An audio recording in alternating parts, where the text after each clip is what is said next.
Pedoman Pencegahan dan Pengendalian COVID-19 di Indonesia, revisi kelima. Lanjut. Nah, bisa kita lihat bahwa selama kegiatan pencegahan dan pengendalian COVID-19 di tahun 2020 ini telah terjadi 5 kali revisi dari petunjuk teknis ini.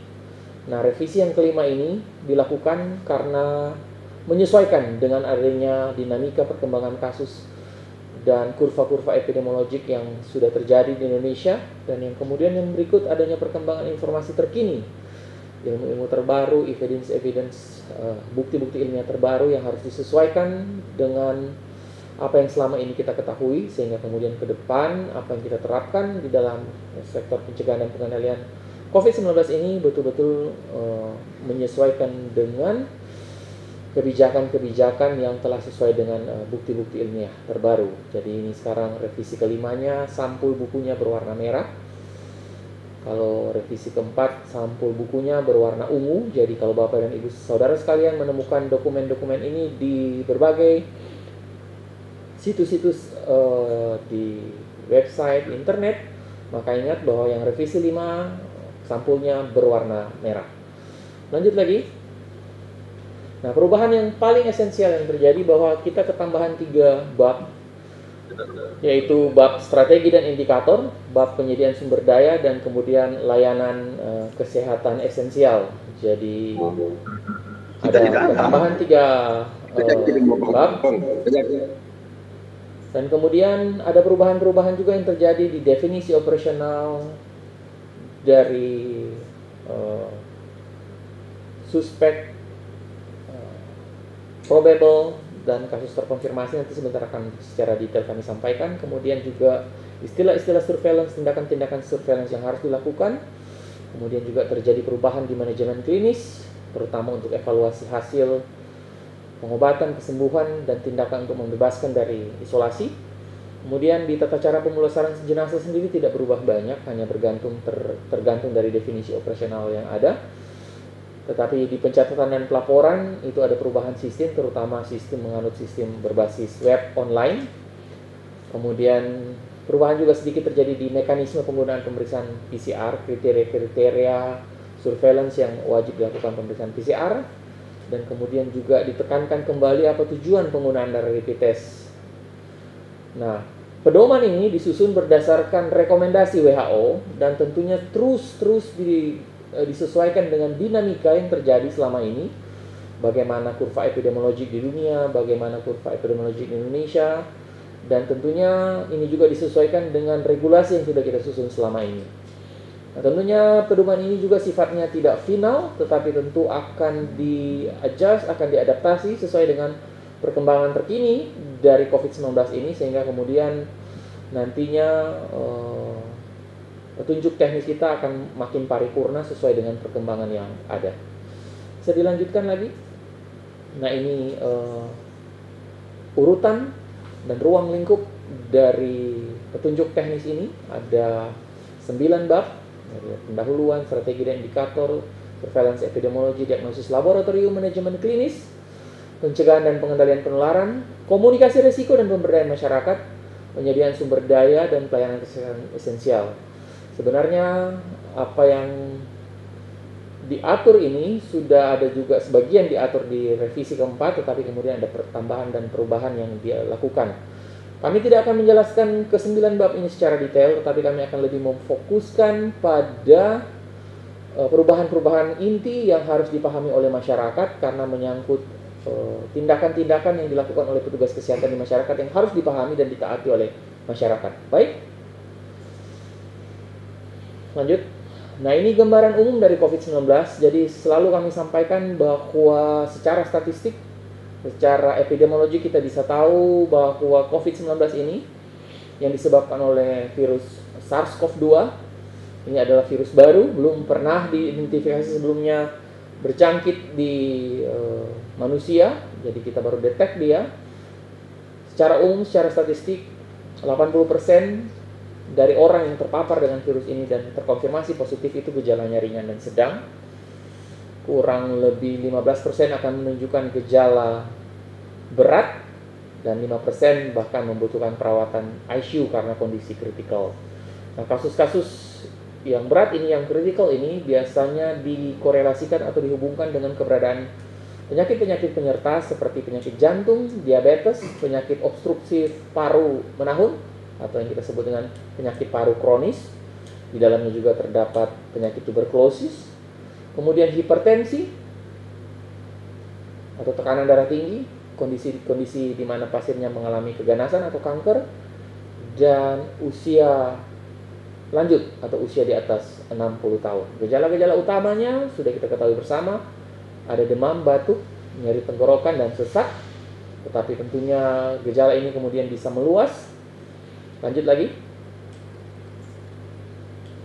Nah, cara penularannya dapat terjadi antara manusia melalui droplet selama ini yang kita ketahui, tetapi kemudian ada evidence baru bahwa transmisi airborne atau transmisi udara bisa dimungkinkan dalam keadaan khusus di mana terjadi prosedur ataupun perawatan suportif di rumah sakit maupun tindakan-tindakan medis tertentu yang kemudian menghasilkan aerosol atau partikel-partikel udara yang lebih kecil yang bisa mengambang di udara yang mengandung partikel virus ini. Inilah yang disebut dengan transmisi airborne. Ada beberapa evidence yang juga menjelaskan bahwa tindakan-tindakan atau aktivitas-aktivitas khusus yang dilakukan oleh kita sehari-hari, misalnya olahraga dengan intensitas berat, yang kemudian mendorong kita mengeluarkan atau ekspirasi, bernafas secara berat, itu juga bisa menimbulkan atau menghasilkan butiran aerosol udara ini. Sehingga kemudian ketika orang itu berolahraga dengan force, dengan kekuatan, dan kemudian di dalam tubuhnya ada virus COVID-2, maka dia juga bisa kemudian menyebabkan terjadinya transmisi airborne ini. Nah, ini yang kemudian selalu ada himbauan bahwa aktivitas olahraga di ruang tertutup itu sebaiknya dihindari, karena kalau di ruang tertutup kemudian bersama-sama dengan orang lain yang kebetulan tidak terkonfirmasi, maka bisa kemudian terjadi penjangkitan di dalamnya. Nah, masa inkubasi rata-rata 5-6 hari, range-nya antara 1 sampai dengan 14 hari, namun dapat mencapai 14 hari. Lanjut lagi. Nah, di diagnosanya sampai saat ini golden standardnya adalah pemeriksaan reverse transcription atau real time PCR, karena metodenya menggunakan amplifikasi dari nucleic acid, sehingga kemudian komponen genetik dari virus ini bisa terdeteksi di dalam alat, yaitu alat TCM maupun alat untuk mendeteksi viral load, dan tentunya real time PCR. Sampai saat ini belum ada vaksin, walaupun dari berita-berita kita bisa akses adanya perkembangan uji coba vaksin, tetapi semuanya masih dalam fase trial, belum didefinisikan sebagai keberhasilan, sehingga kemudian sampai saat ini vaksin dan obat yang spesifik itu belum bisa dinyatakan ada. Tetapi sampai saat ini ada pengobatan yang ditujukan sebagai terapi simptomatis atau terapi gejala, yang ditujukan juga untuk mensupport sehingga orang jangan sampai jatuh ke dalam kondisi yang lebih berat. Di Indonesia sendiri juga kita masih dalam pengembangan vaksin. Kita berharap juga dalam waktu dekat akan ada vaksin yang diproduksi. Mudah-mudahan kemudian dengan keberadaan vaksin ini maka masalah COVID ini bisa kita selesaikan. Sementara ini kegiatan pencegahan yang paling utama adalah apa yang kita lakukan sehari-hari di masyarakat lewat kehidupan atau tata cara hidup yang aman COVID, yaitu dengan pemakaian masker setiap saat, kemudian dengan rutin melakukan cuci tangan, menghindari tempat-tempat yang padat, kemudian juga melakukan social distancing apabila kemudian kita harus atau terpaksa berada di tempat-tempat yang banyak orangnya atau di lokasi-lokasi crowded. Tentunya juga perhatian utama juga ditujukan di fasilitas-fasilitas pelayanan kesehatan, karena di tempat-tempat ini juga potensi penularannya cukup besar, sehingga kegiatan pencegahan utama juga harus dilakukan di fasilitas-fasilitas pelayanan kesehatan. Lanjut lagi. Nah, strategi di dalam revisi kelima ini adalah tujuan utamanya adalah slow down atau memperlambat, bila memungkinkan kemudian kita hentikan laju transmisi penularan atau sedapat mungkin menunda penyebaran penularan. Kemudian yang kedua, tujuan utama dari strategi pengendalian pandemi ini adalah menyediakan layanan kesehatan yang optimal untuk pasien, terutama untuk kasus-kasus yang kritikal. Kemudian juga meminimalkan dampak pandemi COVID-19 ini terhadap sistem kesehatan yang sedang kita bangun. Kemudian pelayanan sosial dan tentunya kegiatan-kegiatan yang utama di bidang ekonomi. Kita berharap dengan keberadaan strategi ini, maka kemudian dampak-dampak yang ditimbulkan oleh COVID-19 ini bisa diminimalkan. Ada 4 skenario transmisi sebenarnya melalui pandemi yang bisa diimplementasikan di level-level administrasi yang ada di Indonesia, misalnya di level kabupaten kota maupun sampai level kelurahan. Kita bisa petakan bahwa di wilayah tersebut bisa ada wilayah yang belum ada kasus, tetapi kemudian ada juga satu wilayah yang ada kasus satu atau lebih, baik kasus import ataupun lokal tapi sifatnya sporadik dan tidak terbentuk klaster. Kemudian ada wilayah yang memiliki kasus klaster dalam waktu dan lokasi geografis maupun paparan umum. Jadi cluster of cases yang bisa terjadi dalam satu waktu yang saling terkait satu sama lainnya. Kemudian wilayah yang keempat melalui skenario transmisi pandemi WHO ini adalah wilayah yang sudah memiliki transmisi komunitas. Artinya penularannya sudah terjadi, ada di masyarakat, tidak lagi memandang cluster of cases. Lanjut lagi. Nah, ini indikator-indikator yang dikembangkan di dalam pengendalian pandemi ini adalah kriteria epidemiologik yang dinilai di situ apakah kita sudah berhasil mengendalikan epidemi ini atau tidak. Ada berbagai macam, kurang lebih ada 7 indikator yang kita nilai di situ. Kemudian ada juga indikator yang namanya kriteria sistem kesehatan. Ada 7 indikator kurang lebih di situ juga untuk mendeteksi apakah rumah sakit kita, puskesmas kita, sistem kesehatan yang sudah kita bangun selama ini masih mampu menampung bila kemudian terjadi peningkatan kembali dari COVID-19 ini. Kemudian kriteria yang terakhir untuk indikator ini adalah kriteria surveillance kesehatan masyarakat. Bagaimana sistem surveillance kita? Apakah kita mampu mendetek adanya peningkatan kasus atau kontak bila kemudian kita memutuskan untuk mulai menerapkan tatanan hidup baru, the new normal? Bagaimana kita meningkatkan kualitas surveillance kita? Sehingga kemudian bila ada terjadi dinamika peningkatan kasus COVID-19 di masyarakat, itu bisa kita detek dengan cepat dan tindakan antisipasi bisa kita lakukan. Nah, tentunya ini juga selalu tidak bisa berdiri sendiri, tetapi kita harus selalu mempertimbangkan faktor-faktor ekonomi, keamanan, hak asasi manusia, ketahanan pangan kita, dan juga kemudian isu-isu yang ada di publik ketika kita mengimplementasikan indikator ini, sehingga kemudian indikator-indikator kesehatan ini kemudian tidak berdiri sendiri tetapi selalu dikorelasikan, selalu dihubung-hubungkan dengan keberadaan faktor-faktor yang saya sebutkan tadi juga. Demikian, lanjut Rocky. Nah, ini definisi operasional yang sudah berubah, yang kita tidak lagi mengenalkan istilah orang tanpa gejala, orang dalam pemantauan, pasien dalam pengawasan. Tetapi sekarang ini ada 3 definisi operasional utama. Yang pertama adalah kasus suspek. Kasus suspek itu didefinisikan sebagai orang dengan infeksi saluran pernafasan akut atau ISPA. Dan, jadi ada harus syarat pertama dan syarat kedua. Jadi orang dengan ISPA dan pada 14 hari terakhir sebelum timbul gejala memiliki riwayat perjalanan atau tinggal di negara wilayah Indonesia yang melaporkan transmisi lokal. Nah, karena kita di Sulawesi Utara, Kota Manado sudah melaporkan transmisi lokal, Tomohon, Minahasa dan lain sudah melaporkan transmisi lokal, maka kemudian kriteria ini bisa digunakan. Yang kedua, orang dengan salah satu gejala atau tanda infeksi saluran pernafasan atas, yang disebut dengan infeksi saluran pernafasan itu adalah demam 38 derajat Celcius atau riwayat demam sebelumnya disertai dengan salah satu gejala dan tanda penyakit pernafasan seperti batuk, sesak napas, sakit tenggorokan, pilek, pneumonia ringan hingga berat, itu yang disebut dengan ISPA. Nah, orang dengan salah satu gejala tanda ISPA ini dan pada 14 hari terakhir sebelum timbul gejala ada riwayat kontak dengan kasus terkonfirmasi atau kasus probable dari COVID-19, dia juga masuk di dalam kriteria kasus suspek. Kemudian yang ketiga, kriteria ketiga adalah orang dengan ISPA berat atau pneumonia berat, ya, infeksi paru berat, yang membutuhkan perawatan di rumah sakit dan tidak ada penyebab lain berdasarkan gambaran klinis gejalanya yang meyakinkan. Jadi kalau ada batuk, pilek, kemudian ada pneumonia, sesak napas, harus masuk rumah sakit, tidak bisa lagi dirawat di rumah sakit, kemudian tidak ada penjelasan penyebabnya, maka dia langsung diberikan kriteria kasus suspek. Kemudian yang berikut kasus probable. Jadi meningkat dari kasus suspek naik ke kasus probable.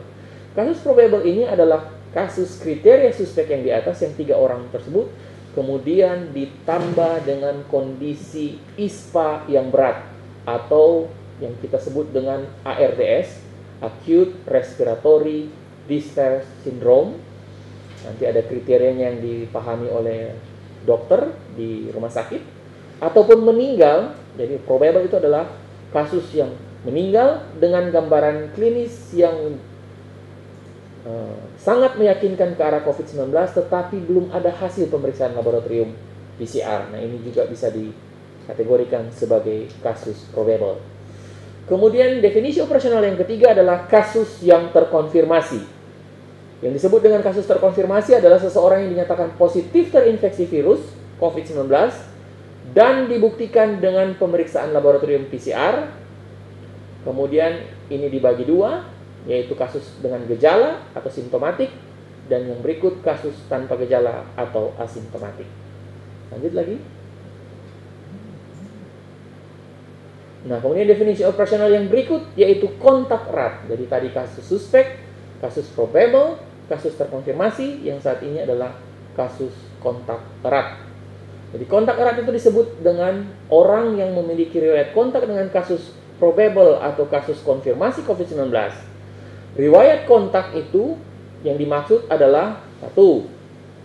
Kontak tatap muka berdekatan dengan kasus probable atau kasus konfirmasi dalam radius 1 meter dan dalam jangka waktu 15 menit atau lebih. Kemudian yang kedua, kriteria kedua adalah sentuhan fisik langsung dengan pasien kasus probable atau kasus yang terkonfirmasi. Misalnya bersalaman, berpegangan tangan, dan lain-lain. Yang ketiga, yang disebut dengan kontak erat adalah orang yang memberikan perawatan langsung terhadap kasus probable atau kasus konfirmasi tanpa menggunakan alat pelindung diri yang sesuai standar. Dalam hal ini tentunya konteksnya adalah pada tenaga kesehatan yang sempat kontak memberikan perawatan pada kasus yang kemudian dikonfirmasi positif, tetapi pada saat dia melakukan perawatan dia tidak menggunakan alat pelindung diri yang sesuai standar.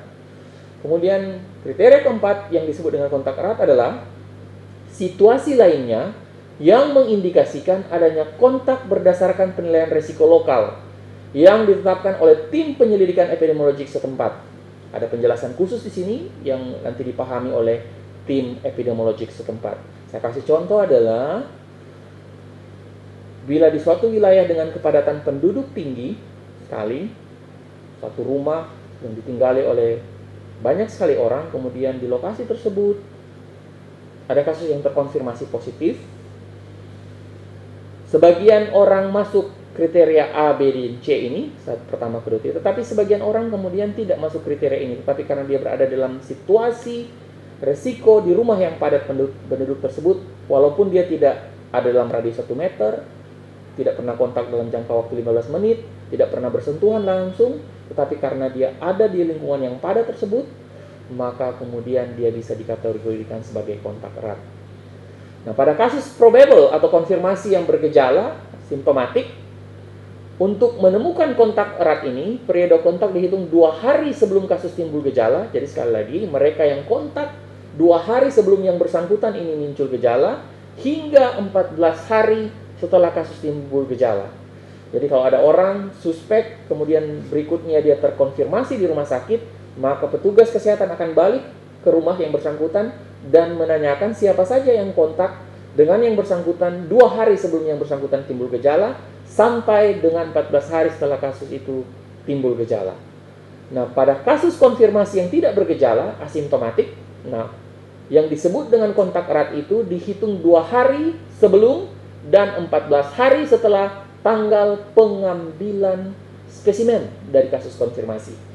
Jadi sekali lagi, bukan pada saat dia terkonfirmasi positif, tetapi pada saat kita ambil spesimennya, maka semua orang yang kontak erat dengan yang bersangkutan 2 hari sebelumnya sampai 14 hari setelah diambil spesimen ini bisa disebut sebagai kontak erat. Ini perhatian-perhatian penting yang harus dipahami oleh masyarakat. Yang disebut dengan pelaku perjalanan adalah seseorang yang melakukan perjalanan dari dalam negeri, domestik maupun luar negeri pada 14 hari terakhir. Kasus discarded atau digugurkan statusnya itu disebut memenuhi standar bila memenuhi kriteria berikut ini. Yang pertama adalah seseorang dengan status suspek dan telah memiliki hasil pemeriksaan PCR selama 2 kali negatif berturut-turut dalam selang waktu 24 jam, maka yang bersangkutan dinyatakan digugurkan atau discarded dari statusnya sebagai suspek COVID. Yang kedua,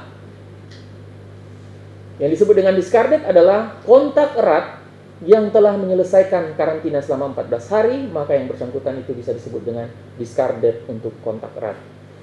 Sementara untuk definisi operasional kematian COVID-19, kita mengalami perkembangan. Kalau sebelumnya yang disebut dengan kematian COVID-19 adalah mereka yang meninggal, kemudian yang sudah memiliki hasil laboratorium PCR, diagnostik, terkonfirmasi positif, maka untuk revisi terbaru ini, kematian COVID-19 untuk kepentingan surveillance adalah kasus yang konfirmasi dan seluruh kasus probable COVID-19 yang meninggal itu dilaporkan sebagai kasus kematian COVID-19.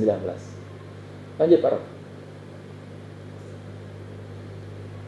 Nah, kemudian ini yang perlu disampaikan kepada masyarakat setelah selesai isolasi, apa yang disebut dengan pengertian selesai isolasi. Selesai isolasi, jadi mereka yang selesai isolasi itu ketika sudah memenuhi kriteria sebagai berikut. Pada kasus terkonfirmasi positif tapi tanpa gejala, asimptomatik istilahnya, itu tidak perlu lagi dilakukan pemeriksaan follow up PCR sebanyak 2 kali yang selama ini kita lakukan. Tetapi yang dilakukan hanyalah isolasi selama 10 hari, bisa isolasi mandiri, tapi juga bisa diisolasi di rumah singgah, ruang isolasi. 10 hari isolasi ini dihitung sejak pengambilan spesimen diagnostik yang menunjukkan bahwa dia terkonfirmasi positif. Nah, pada kasus probable atau kasus konfirmasi dengan gejala ringan, sedang, berat, dan kritis, pada kasus probable, kasus konfirmasi dengan gejala ringan dan sedang, itu juga tidak dilakukan pemeriksaan PCR, tetapi dilakukan isolasi selama 10 hari, sejak mulainya gejala, sampai ditambah dengan minimal 3 hari, setelah yang bersangkutan tidak menunjukkan gejala demam dan gangguan pernafasan. Jadi total ada 13 hari untuk isolasi bagi kasus probable atau kasus konfirmasi dengan gejala ringan dan sedang. Sementara untuk gejala berat dan kritis, kasus probable dan kasus konfirmasi dengan gejala berat dan kritis, itu tetap dilakukan pemeriksaan follow up PCR dan disebut selesai isolasi bila kemudian yang bersangkutan telah 1 kali negatif, kemudian ditambah dengan minimal 3 hari tidak lagi menunjukkan gejala demam dan gangguan pernafasan. Tetapi semua definisi operasional ini tetap diserahkan dan dinilai oleh dokter di Fasiankes, di fasilitas pelayanan kesehatan setempat, dan diputuskan oleh dokter penanggung jawab pasiennya. Jadi bukan semata-mata berdasarkan kriteria ini, tapi juga dilakukan evaluasi, penilaian dari dokter penanggung jawab pasien, dokter yang merawat yang bersangkutan, apabila yang bersangkutan sudah layak dinyatakan selesai isolasi. Yang berikut, ini alur penemuan kasusnya. Ya, dari kasus suspek, sementara dia dalam posisi suspek, dia sudah harus diisolasi, dia bisa naik menjadi kasus probable ketika dia mengalami sesak napas hebat, acute respiratory distress syndrome, bahkan kadang-kadang memerlukan perawatan dengan ventilator, tetapi kasusnya belum terkonfirmasi. Nah, pada kedua definisi operasional ini yang bersangkutan harus dilakukan isolasi. Kemudian teman-teman, petugas surveillance akan melakukan investigasi kasus. Semua kontak yang dengan yang bersangkutan akan diidentifikasi. Kemudian kita akan melakukan komunikasi di masyarakat terkait tracing kontak ini. Kemudian semua kontak dari yang bersangkutan akan dilakukan pemantauan harian selama 14 hari. Sekali lagi, dilakukan semua kontak dengan suspek dan isolasi dan orang probable ini dilakukan karantina pemantauan harian selama 14 hari. Tidak lagi dilakukan pemeriksaan swab, tetapi justru hanya dikarantina. Bila yang bersangkutan bergejala atau salah satu dari kontak ini bergejala, dia langsung masuk kriteria sebagai suspek COVID-19. Kalau yang bersangkutan tidak bergejala setelah 14 hari, maka dia bisa dinyatakan discarded atau digugurkan dari kriteria sebagai kontak erat dari suspek. Nah, sekali lagi, tes yang dilakukan pada investigasi kasus ini hanya dilakukan pada suspek. Kalau dia terkonfirmasi positif, maka akan tentunya dinyatakan sebagai kasus konfirmasi, tentu diterapi sesuai dengan protokol COVID. Tetapi ketika 2 kali dilakukan pemeriksaan, ternyata tidak ditemukan adanya komponen genetik COVID di dalam sediaan sampel orofarinx dan nasopharynxnya, maka dia dinyatakan discarded atau dikeluarkan dari daftar suspek. Lanjut lagi Pak Rocky. Nah, ini ringkasan dari manajemen kesehatan masyarakat ini. Jadi kasus suspek itu ISPA dan riwayat atau tinggal di daerah dengan transmisi lokal, orang dengan gejala ISPA dan riwayat kontak dengan pasien terkonfirmasi positif, atau ISPA berat yang perlu perawatan di rumah sakit, tidak ada penyebab lain, disebut suspek, langsung diambil swab PCR hari pertama dan kedua, sambil menunggu hasilnya. Kalau dia ringan, dia bisa isolasi mandiri, tetapi kalau dia gejalanya sedang, dia harus dirawat di rumah sakit, bisa rumah sakit darurat, rumah sakit lapangan. Kalau berat sekali, dia akan dirawat di rumah sakit rujukan. Nah, hasil dari pemantauan ini, isolasi ini kemudian bisa dia probable, atau dia dinyatakan konfirmasi, atau dia digugurkan. Yang kontak erat ini, perubahannya juga adalah bahwa yang bersangkutan ini, kontak erat yang tanpa gejala ini, tapi ada riwayat kontak dengan pasien yang terkonfirmasi, maka dia dilakukan pemantauan selama 14 hari, kecuali bagi petugas kesehatan itu langsung dilakukan pemeriksaan PCR. Kenapa demikian? Karena petugas kesehatan tidak bisa selama 14 hari dikarantina karena kemungkinan besar tenaganya amat diperlukan di dalam kegiatan penanganan COVID ini, sehingga dilakukan pemeriksaan PCR untuk menentukan statusnya, sehingga bisa dinyatakan discarded atau jadi konfirmasi. Kalau dia discarded, dia bisa kembali melanjutkan pelayanannya di dalam penanggulangan COVID ini. Kemudian yang berikutnya, ya ini tindakan-tindakan kalau kasus konfirmasi masih seperti dulu. Kalau dia tanpa gejala, dia isolasi di rumah, tidak di follow up PCR. Kalau gejalanya ringan, dia isolasi diri di rumah bisa, tetapi bisa juga diisolasi di ruang isolasi, di rumah isolasi ataupun rumah singgah. Kalau gejalanya sedang, langsung ke rumah sakit darurat, ke rumah sakit lapangan. Kalau gejalanya berat, langsung ke rumah sakit rujukan. Kemudian gejala berat ini yang perlu diperiksa follow up PCR. Kalau yang 3 sebelumnya tidak perlu di follow up PCR, hanya dikarantina selama 10 hari untuk yang tidak bergejala, dan yang bergejala 10 plus 3 setelah itu dinyatakan selesai isolasi dan bisa dinyatakan sembuh. Lanjut lagi. Nah, demikian yang bisa kami sampaikan terkait ringkasan dari apa sebenarnya yang baru di dalam versi kelima ini, yang memang betul-betul agak sedikit berbeda dengan versi keempat, sehingga kami perlu melakukan press conference dengan Bapak dan Ibu Saudara sekalian, sehingga terjadi kejelasan terkait tindakan-tindakan petugas nantinya di lapangan. Karena versi 5 ini tentunya perlu adaptasi, perlu juga penyesuaian dari tindakan-tindakan petugas di lapangan. Nah, kita berharap dalam waktu implementasi ini, kita akan mungkin mulai melaksanakannya mulai besok di Provinsi Sulawesi Utara. Besok ada kegiatan video conference juga dengan petugas surveillance di kabupaten kota. Nah, setelah itu kemudian kita akan full melaksanakan versi kelima ini, tentunya dengan evaluasi dan review kemudian bila terjadi problem dan permasalahan di lapangan. Kami berharap apa yang kami sampaikan lewat press conference ini tentunya bisa memberikan pemahaman yang baru kepada Bapak dan Ibu Saudara sekalian.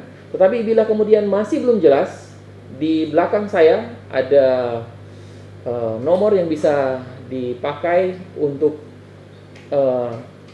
berkonsultasi terkait apa yang harus saya lakukan. Sekali lagi nomornya adalah 0853 4122 3577, silakan dihubungi di nomor tersebut untuk dimintakan keterangan terkait perubahan dari versi kelima ini.